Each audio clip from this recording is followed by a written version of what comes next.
This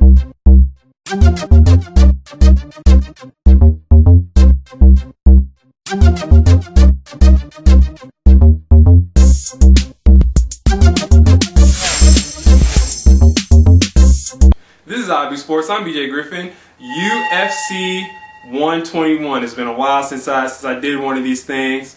Brock Lesnar versus Cain Velasquez. Now, I'm sure a lot of you guys remember Brock Lesnar's last fight. It was a big deal against Shane Carwin. You know, personally, you know, I guess if you look back at some of my old predictions, you know, I picked Shane Carwin to win, and it was looking like that was going to be the case because in the first round, he just had Brock Lesnar against the cage. Bang, bang, bang. I mean, he was knocking this guy out, and you know, Brock Lesnar. I mean, he held his composure, and he didn't. He protected himself, and you know, Shane Carwin ended up tiring himself out, and Brock Lesnar kind of exposed Shane Carwin's lack of cardio, and Brock Lesnar in the second round ended up pulling out the submission win, and then choked out Shane Carwin on the ground. So Brock Lesnar versus Cain Velasquez. As far as how these guys match up now, Brock Lesnar, I think he's gonna fight smart. You know, Cain Velasquez is obviously the better stand-up guy. I mean, when Brock Lesnar tried to stand up with Shane, I mean, there was no comparison. Shane, you know, took him out, and I think Brock Lesnar is gonna know that. And I think Brock Lesnar is gonna go for the takedown early against Cain Velasquez.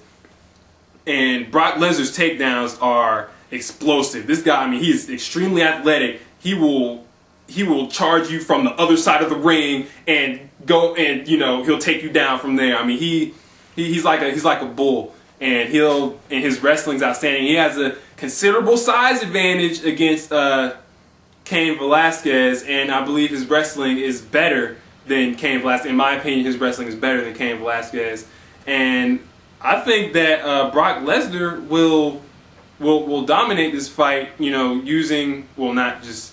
I think he'll win this fight using his ground game and avoiding the stand-up battle with Cain Velasquez. Now, if he tries to stand up with Cain, he's gonna lose. He's either gonna get KO'd or TKO'd, and he's gonna lose in probably the second round. But as far as my pick, I'm going to pick Brock Lesnar to win this fight by third round TKO. Let me know what you guys predictions are. Let me know what you guys think of UFC 121. A lot of outstanding fights in that card. Tito Ortiz versus Matt Hamill, and you know, you got Jake Shields versus Martin Kampmann. That's going to be fantastic. So yeah, let me know what you guys think. I'm going to put my other picks for the main card in the description box. So you know, check that out if you're interested. And this is IBSports. Make sure to follow us on Twitter. Subscribe. I'm BJ Griffin.